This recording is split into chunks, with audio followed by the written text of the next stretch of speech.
Está bien. Esto aún roe los bordes de mi cordura, incluso después de todos estos años. Ocurrió durante mi viaje de investigación de posgrado, un sueño hecho realidad al principio, a una isla remota, prácticamente intacta, enclavada en lo profundo del archipiélago de las Islas Salomón. Imagina la fantasía tropical por excelencia.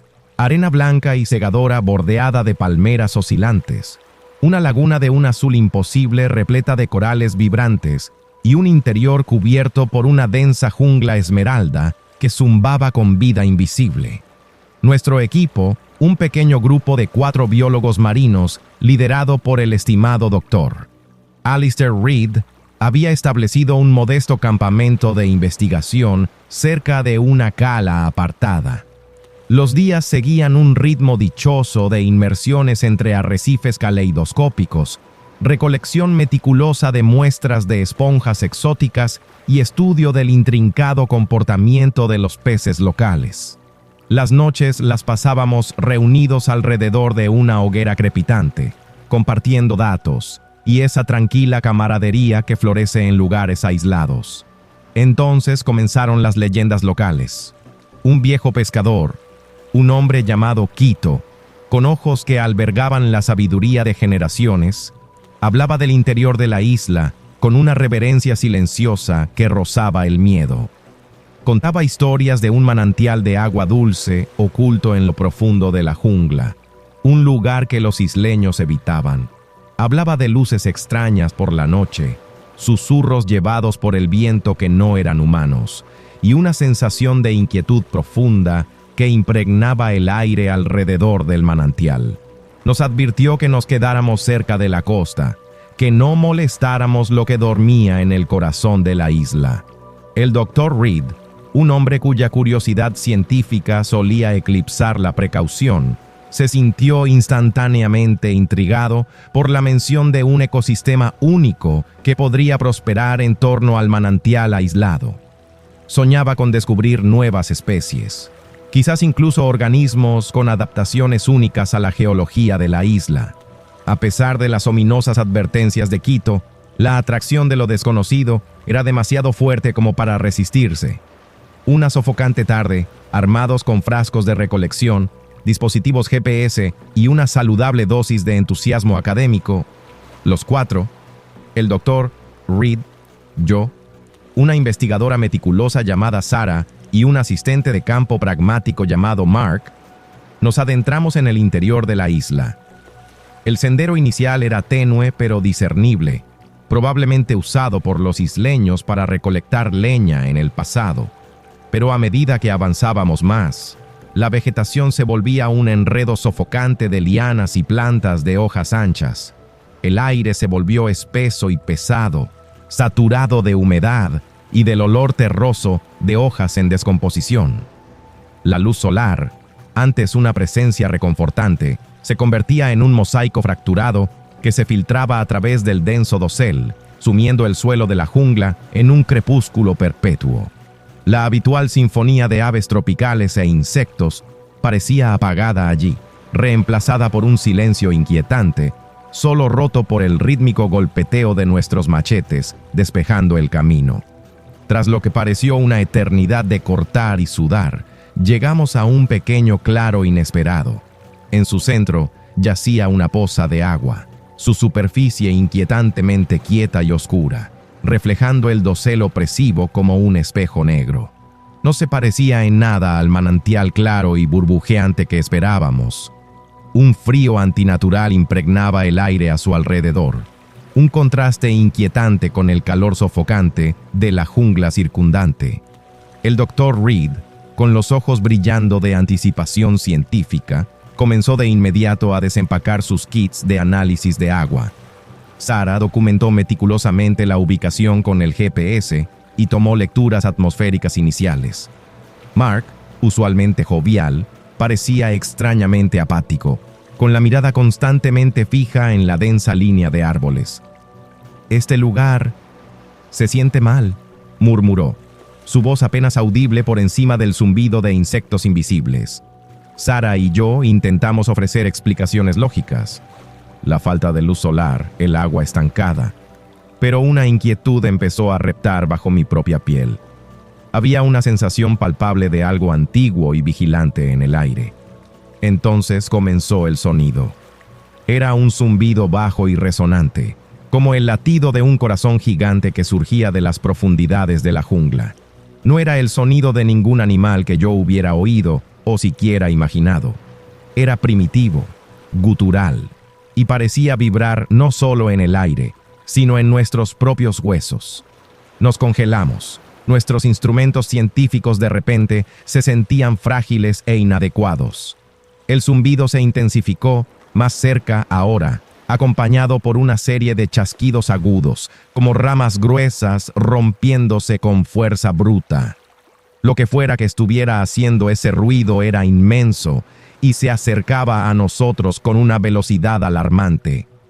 El Dr. Reed, su entusiasmo inicial sustituido por un atisbo de miedo genuino, forcejeó con su equipo. «Todos, mantengan la calma», balbuceó, su voz delatando su ansiedad. Los sonidos se hicieron más fuertes, transformándose en una serie de pasos pesados y rítmicos que sacudían el suelo bajo nuestros pies.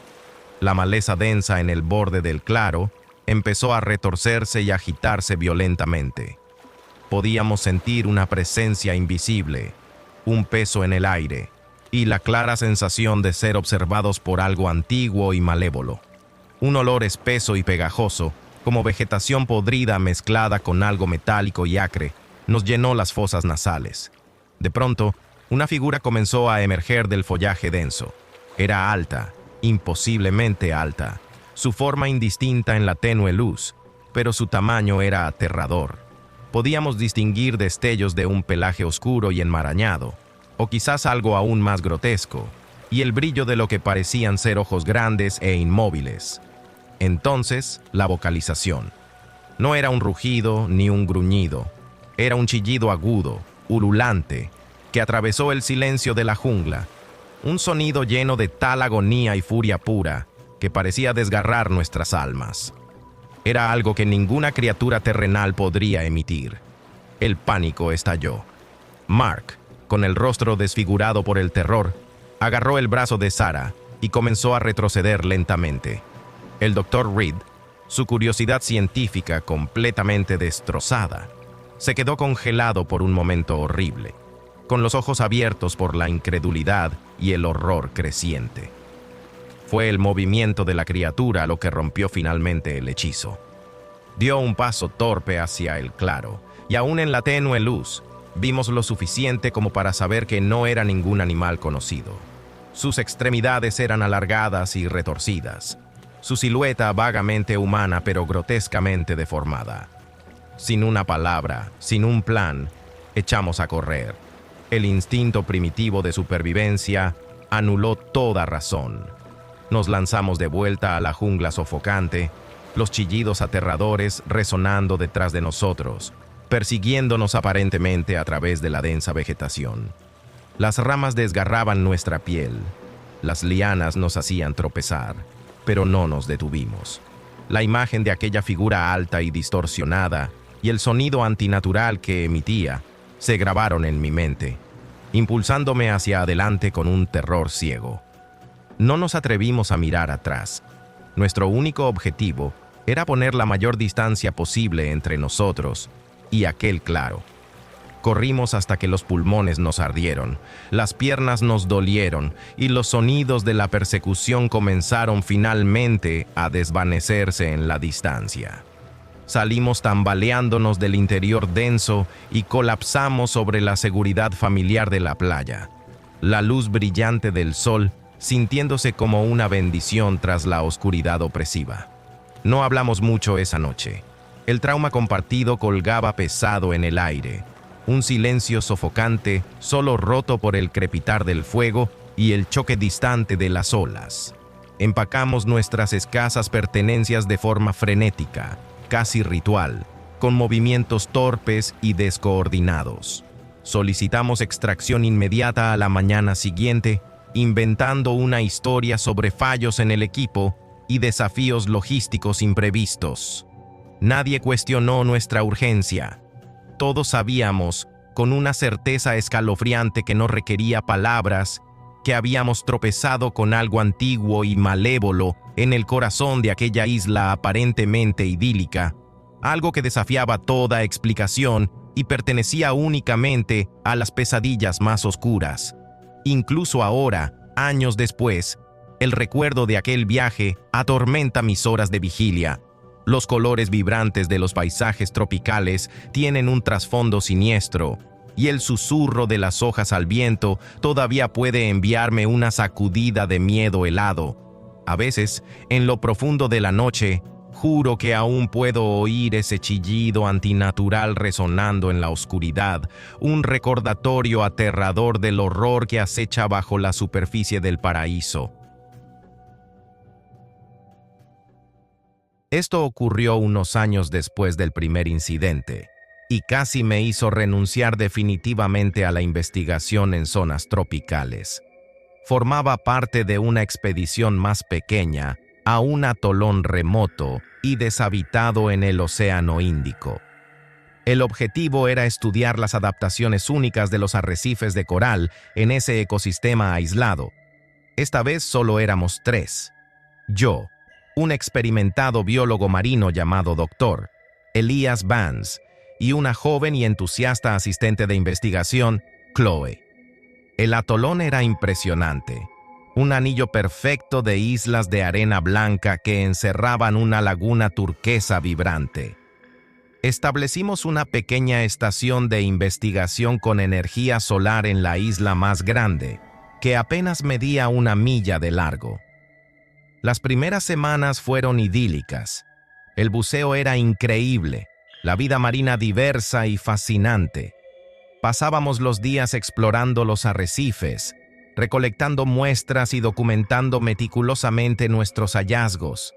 Las noches las pasábamos en la playa bajo un manto de millones de estrellas, compartiendo historias y la tranquila satisfacción del descubrimiento científico.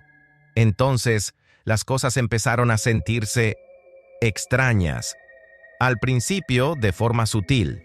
El equipo desaparecía y reaparecía en lugares extraños. Escuchábamos leves crujidos entre la densa vegetación del interior por las noches, sonidos que no parecían de la fauna nocturna habitual. Chloe, en particular, empezó a sentirse inquieta. Decía tener la sensación de estar siendo observada, incluso cuando éramos los únicos en la pequeña isla. El Dr. Vance, un hombre de ciencia y lógica, descartó estos sucesos como producto del aislamiento y quizá de un poco de nervios. Yo también intenté ser racional, pero una pequeña voz persistente en el fondo de mi mente susurraba sobre mi experiencia anterior. Una mañana, nos dirigimos al extremo más alejado de la isla principal para explorar una sección particularmente vibrante del arrecife. El interior de la isla estaba cubierto de vegetación enmarañada y el aire cargado con el olor a tierra húmeda y hojas en descomposición.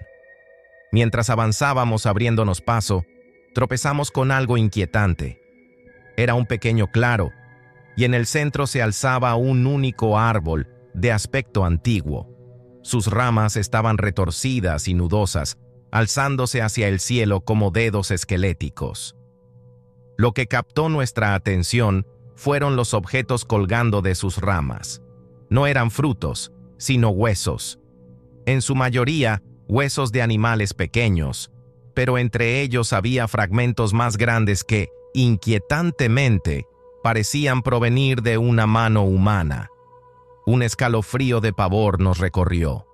El alegre canto de los pájaros tropicales de pronto sonaba burlón. El aire se volvió pesado, cargado con una palpable sensación de maldad. El Dr. Vance, aunque visiblemente perturbado, trató de mantener una actitud científica. Probablemente una acumulación natural, dijo, su voz un poco demasiado alta. Quizá aves rapaces traen aquí sus presas. Pero Chloe estaba pálida y temblorosa. Eso parece un dedo, susurró, señalando un fragmento óseo particularmente largo y delgado.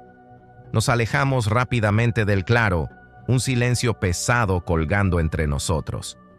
La belleza del arrecife ese día se sintió contaminada, ensombrecida por el macabro hallazgo en el interior de la isla. Esa noche, la actividad inquietante se intensificó. Estábamos en nuestra pequeña cabaña de investigación cuando lo escuchamos, un golpeteo rítmico proveniente del exterior. Comenzó suavemente, casi como una lluvia ligera, pero no llovía. Se volvió más fuerte, más insistente, como si algo golpeara metódicamente las paredes de madera de nuestra cabaña. El Dr. Vance fue hasta la puerta, su linterna cortando la oscuridad. No vio nada. Pero tan pronto como volvió a entrar, el golpeteo comenzó de nuevo, moviéndose alrededor del perímetro de la cabaña. El miedo, frío y agudo, finalmente rompió mis intentos de racionalizar. No era el viento, ni animales. Se sentía deliberado, malévolo. Entonces comenzaron los arañazos. Era un sonido seco, áspero, como garras arrastrándose sobre la madera. Estaba acompañado por gemidos suaves y guturales, justo fuera de las paredes. Nos acurrucamos juntos, nuestros corazones latiendo con fuerza, y las delgadas paredes de nuestra cabaña repentinamente parecían no ofrecer ninguna protección. De repente, la puerta tembló violentamente. Un gruñido bajo, indudablemente animal, pero con una inquietante cualidad humana, resonó del otro lado. La única lámpara solar parpadeó, proyectando sombras alargadas y distorsionadas que danzaban en las paredes, amplificando nuestro terror. El Dr. Vance, con el rostro serio, agarró una pesada llave inglesa. «Quédense detrás de mí», murmuró. Los gruñidos se intensificaron, seguidos por más arañazos violentos en la puerta. Podíamos oír algo pesado golpeando contra las paredes. El aire dentro de la pequeña cabaña se volvió denso con un miedo primitivo. Entonces, tan repentinamente como comenzó, se detuvo. Los arañazos cesaron, los gruñidos se desvanecieron, el golpeteo desapareció. Un silencio inquietante descendió sobre el atolón, solo interrumpido por el suave vaivén de las olas en la orilla. Esperamos, acurrucados en la oscuridad, durante lo que pareció una eternidad. El Dr. Vance abrió cautelosamente la puerta justo antes del amanecer. No había nada allí. No había huellas en la arena, ni señales de lo que nos había atormentado durante la noche. Pero el miedo permanecía, una presencia palpable en el aire de la mañana. No hablamos mucho mientras empacábamos nuestro equipo. Nuestros movimientos eran rápidos y eficientes, impulsados por una urgencia compartida y no expresada por marcharnos. Cuando nuestro pequeño barco de investigación se alejaba del atolón, miré hacia atrás a ese paraíso aparentemente prístino. Las playas de arena blanca y la laguna turquesa ya no ofrecían consuelo. Todo lo que podía ver era el interior oscuro y enredado, y la imagen de esos huesos colgando del árbol antiguo. Nunca regresamos a ese atolón. No pudimos explicar lo que sucedió, los sonidos, los golpeteos, los gruñidos. Pero todos lo sentimos, una escalofriante sensación de algo antiguo y hostil que no quería que estuviéramos allí, algo que acechaba justo más allá del velo del paraíso. Ese viaje me enseñó que incluso los lugares más hermosos y aislados pueden albergar una oscuridad que la ciencia no puede explicar, un horror primitivo que te hiela hasta lo más profundo del ser. En el momento en que la pequeña avioneta aterrizó en la pista cubierta de maleza, un nudo de inquietud se apretó en mi estómago. El aire que entró no era la brisa fresca y salada que esperaba, sino una humedad densa y estancada, impregnada con el olor de vegetación en descomposición y algo más, algo sutilmente incorrecto. como fruta demasiado madura dejada al sol por demasiado tiempo. El verde exuberante de la jungla, en lugar de ser acogedor, se sentía asfixiante, presionando sobre el estrecho claro como una entidad viva y palpitante. El resort era un único edificio deteriorado, aferrado precariamente a una saliente rocosa que daba a una bahía donde el agua era un espejo inquietantemente inmóvil, casi negro, que reflejaba el follaje opresivo. El lugareño que me recibió, un hombre de mirada nerviosa y sonrisa que no le alcanzaba los ojos, murmuró algo sobre que yo era el único huésped en esa temporada. Un escalofrío me recorrió la espalda. Solo, en esta isla aislada. Mi cabaña era aún más inquietante que el edificio principal. El aire dentro estaba cargado con el olor a tierra húmeda y un leve aroma almizclado que no podía identificar. Las ventanas eran pequeñas y sucias, apenas dejaban pasar la luz, y las paredes de madera parecían gemir y crujir con vida propia. El sonido de las olas rompiendo contra las rocas no era un ritmo reconfortante, sino un golpeo violento e insistente que replicaba la creciente ansiedad en mi pecho. El primer día fue un descenso a una forma sutil de locura. La isla estaba inquietantemente silenciosa. No cantaban pájaros, no zumbaban insectos. El único sonido era el constante romper de las olas y el susurro del viento entre las hojas densas, un susurro que a veces sonaba como voces calladas, justo fuera de mi alcance auditivo. Traté de explorar, pero los senderos de la jungla estaban cubiertos de maleza y eran claustrofóbicos, las sombras profundas y perturbadoras. No dejaba de sentir que me observaban, con el vello de la nuca erizándose incluso cuando no podía ver nada. La noche trajo un nuevo nivel de terror. La oscuridad era absoluta, tragándose toda la isla. Entonces comenzaron los sonidos. No eran los sonidos naturales de criaturas nocturnas, sino algo más. Un gruñido bajo y gutural que parecía emanar desde lo profundo de la jungla, interrumpido por crujidos agudos como huesos partiéndose. El viento aumentó, aullando entre los árboles como un espíritu atormentado, y las paredes de mi cabaña parecían vibrar con una fuerza invisible. Dormir fue imposible, mi mente girando con posibilidades aterradoras. Al día siguiente, encontré marcas extrañas en la playa. No eran huellas de animales, sino símbolos intrincados grabados en la arena, símbolos que parecían retorcerse y moverse ante mi vista. El lugareño, cuando se los mostré, palideció visiblemente y murmuró algo en un idioma que no entendí antes de alejarse apresuradamente. Sentí un frío espanto calar hasta los huesos. Esta isla no solo estaba aislada, estaba contaminada. Conforme los días se fundían con las noches, la actividad se intensificó.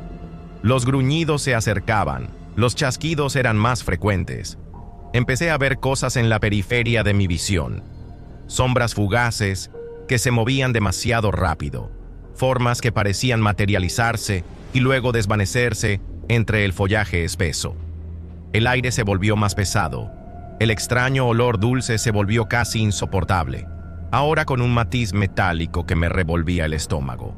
Una noche, comenzaron los arañazos, un raspado lento y deliberado contra las paredes de madera de mi cabaña, comenzando a lo lejos y luego circulando cada vez más cerca. Sonaba como si algo con garras afiladas las arrastrara sobre la madera podrida. Me acurruqué bajo la delgada manta, con lágrimas corriendo por mi rostro, rogando que llegara el amanecer, pero la noche parecía interminable. Entonces, empezaron los susurros. Al principio tenues, apenas en el borde de la audición, pero poco a poco se hicieron más fuertes, más definidos. Parecían venir de todas partes y de ninguna a la vez. Voces sibilantes hablando en un idioma que me helaba la sangre, un idioma que se sentía antiguo y malévolo. La endeble puerta temblaba violentamente, como si algo grande se lanzara contra ella. Podía oír una respiración pesada justo del otro lado, un sonido húmedo y entrecortado que me llenaba de un terror primitivo. Anoche lo vi. Un destello fugaz a través de una grieta en las contraventanas durante un breve momento de luz lunar.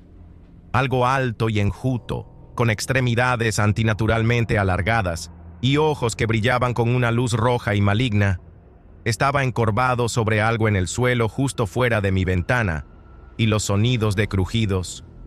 No quiero pensar en lo que eran. Ahora, los arañazos son constantes, justo fuera de la puerta. Los susurros son un coro de voces llenas de odio que rodean la cabaña. La respiración pesada está justo contra la madera, y puedo sentir una corriente de aire frío filtrándose por las grietas.